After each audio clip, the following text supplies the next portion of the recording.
Today we're looking at the Skyliner Power Cabinet and how it's the perfect housing for the EcoFlow Power Kit when installing in your van. With secure mounting for components, secure mounting to your van, plenty of storage front and rear, and proper ventilation, make this the simplest and best installation possible. The EcoFlow Power Kit for this particular installation includes a 5 kilowatt battery, the EcoFlow Power Hub, the AC/DC Smart Distribution Panel, and the Power Console. For the entire step-by-step installation, all you'll need is a screwdriver of some sort, a couple of metric sockets, and the included Skyliner hex key. All right, let's get started installing the EcoFlow Power Hub. These are the mounting brackets, and these are the only hardware components we need to install it. First, using the M5 screws, we're going to install these secondary mounting brackets. Just line up the holes with the side here, and in go the screws. We'll do this on both sides.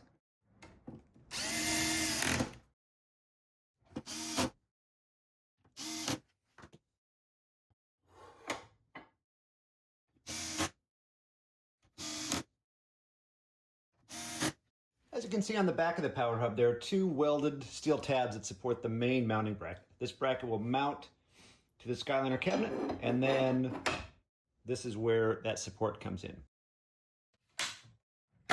All you need to do to get this installed is take the T-sided part of the bolt, put it in the extrusion, and rotate 90 degrees. Same with the other spot, right inside, rotate 90 degrees. And now you take your primary bracket, aiming for these center up-facing triangles, making sure the lettering is facing up, and you're just going to line those up and place it just like that. On go the washers and the bolts. Then just tighten these two bolts with your ratchet and your bracket's secure.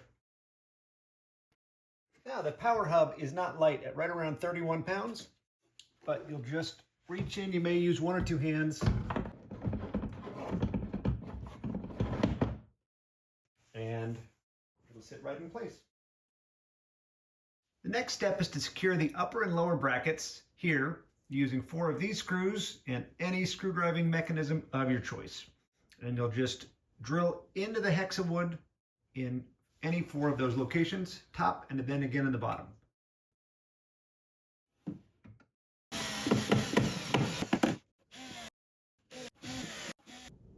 And now we have the Power Hub installed. Next step, the distribution panel.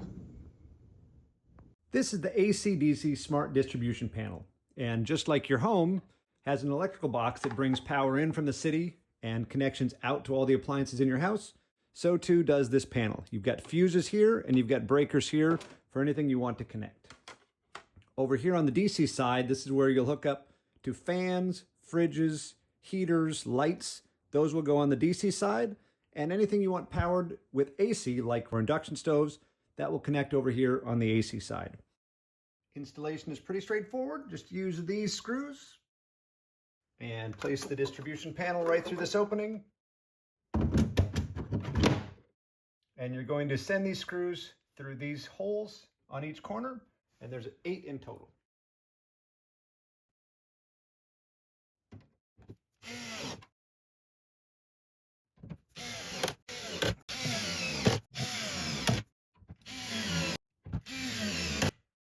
Another fantastic thing about the EcoFlow Power Kit is how absolutely easy and simple they make all of the cabling and all of the connections. Take a look.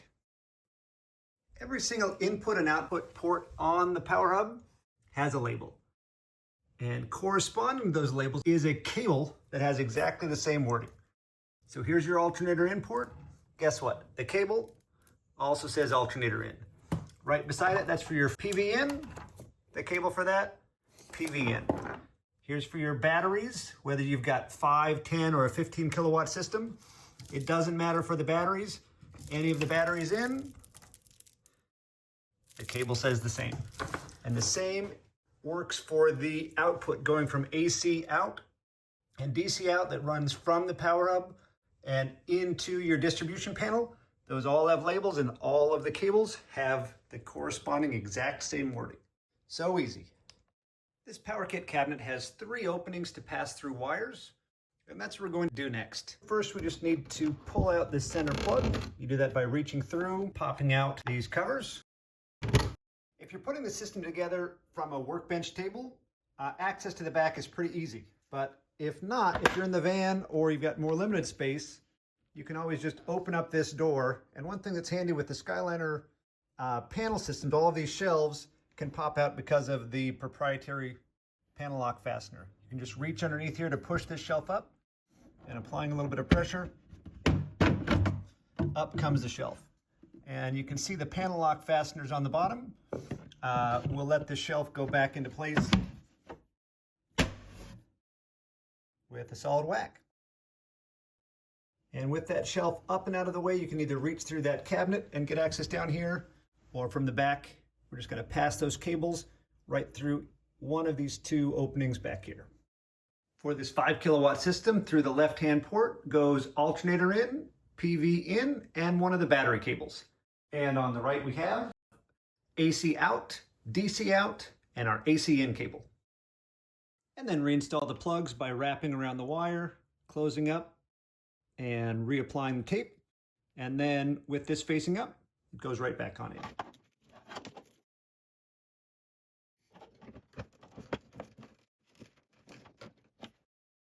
Before we connect all these cables, we want to take a moment to think about how we can keep them out of the way and organized. And what's handy is that throughout this Skyliner cabinet on this aluminum extrusion are a series of these drop-in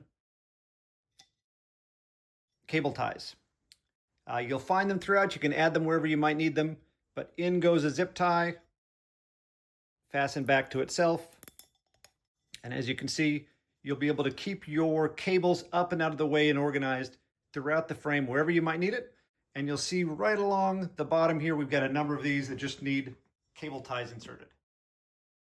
On this lower extrusion, you can see 3 or 4 of these cable mounts pre-installed. And to install these with your zip tie, you just basically want to take the end, bend it a little bit, and you are going to need to rock this or lift the cabinet up slightly, and you'll feed it in.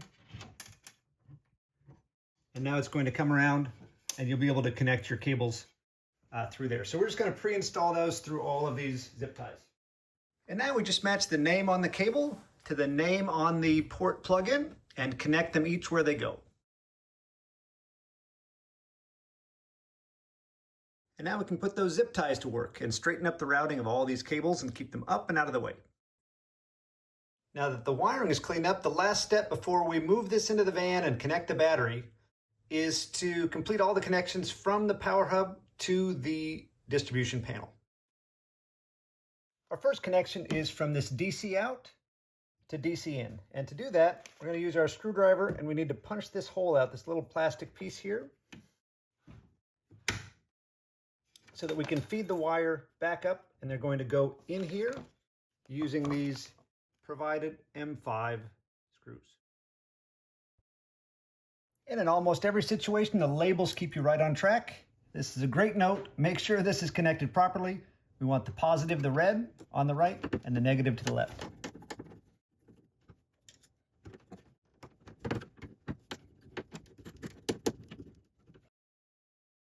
I say in most every situation because next up is the AC in, and we're going to run that from this AC out cable. Now the AC out and the AC in here, this is where your shore power is going to connect, and this is where power, AC power from your hub is connecting into your distribution panel. These two cables look very similar on the other side. So you just need to make sure you have your AC out cable, which is running up through here. Track that, and we're going to punch out that same opening, and we're going to feed the cables up through the back. You'll know you've got the right cable if you see these labels here. We've got an L, we've got an N for neutral, and then we've got this green is the ground right here. And we're going to connect those using these M4 screws. Just 2 last connections before we can move to the van and thinking about connecting that battery. And that is to connect these 2 spools of Ethernet cable into this port on the top of the power hub. One of those will go to the distribution panel and one to the Power Kit console. To keep this looking clean, we'll first pass one end of each Ethernet cable up through the left-hand opening, and we'll connect one cable each into this opening here. And one zip tie to keep them out of the way. Next, feed one end of the cable up through the opening, and we're going to connect it right up here where it says CAN bus port. We'll attach the other end of that cable to the Power Kit console when we get in the van. But first, let's go ahead and do one last loose end tie-up for easy transport. And that is to secure all of the extra cable that is provided by running a number of zip ties through them and bundling them up so they're out of the way and they're not going to interfere and hit the wheel well when you get this in place. And now you're all set to move to the van. We're inside a Sprinter 144 that's already wired for power, but whether you're in a Transit, a Sprinter, at this stage you want to understand where your wiring is going to come out. And the typical zone is somewhere behind the C pillar and the D pillar, the D and the C, running your cabling and having it come out and exit back somewhere around this fender. But of course, any place it comes out in this zone that's behind the cabinet will work perfectly fine for routing your wires. And let's assume the wire's back there. Let's move on to the next step. Before you slide the cabinet up against the wall, you'll want to punch these out, and you're going to run all of your DC connections out through here, and you're going to connect them on this side. Same thing with any AC connections over here. This gives you fuses for your DC side and breakers for your AC side over here. And then on goes this plate, and included with the Power Kit are labels for all of these various circuits, so you'll know what's what when you need to maintain anything. Now as you're finalizing the position of the cabinet, preparing to mount it down, you will notice that the EcoFlow kit does have quite a bit of extra cable in most situations, and the standard practice is to put several other zip ties on it, and then you can just leave it down in this space so you can access it if needed in the future. The other end of the battery cable and the other end of this last Ethernet cable, those are the two we're going to deal with to get this set up. And what we need to do is pull this port here, and we're going to pass these cables through and then reconnect this plug, and then this entire panel sits right back in place. And there we have it, both cables through that port, and now the last end of that cable is going to connect into the Power Kit console right back here. For your own wiring, usually this Power Kit console is going to go somewhere in your van, and so you'll want to run the rest of this cabling to that location. But for this setup, this will work just fine. And there we go. On to the battery. The 5 kilowatt EcoFlow Power Kit battery is not light, weighing it right around 100 pounds. So for these next steps, take care, you are safe, and you've got help if you need it. First, we need to pull the panel for the battery housing zone, and we do that just by pulling right up here, and out this comes. Next, we want to make sure the battery cable is to the front of this extrusion, confirming that these extrusions are far forward. It's just a matter of getting the battery in.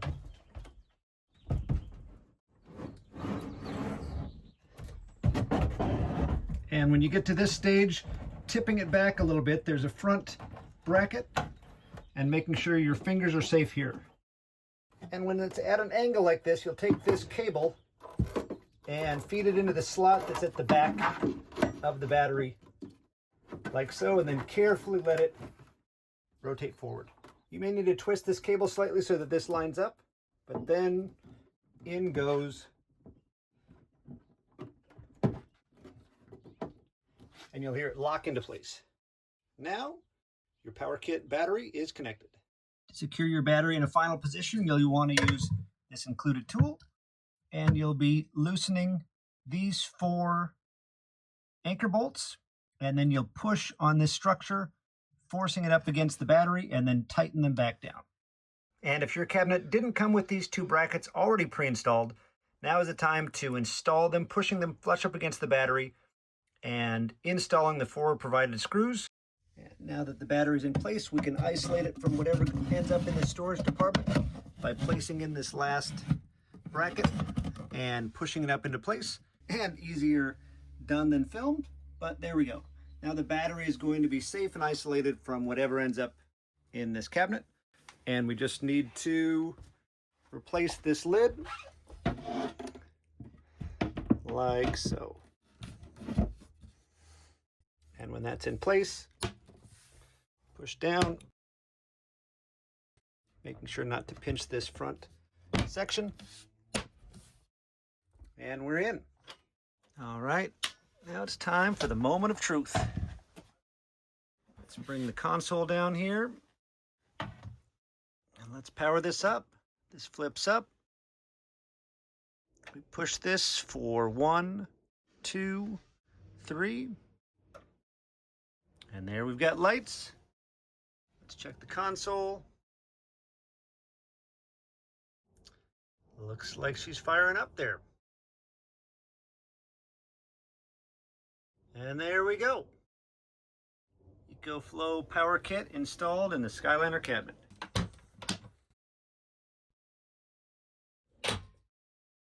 If you're looking for a cabinet solution for your power needs, come take a look and see what we have to offer at skylinergear.com.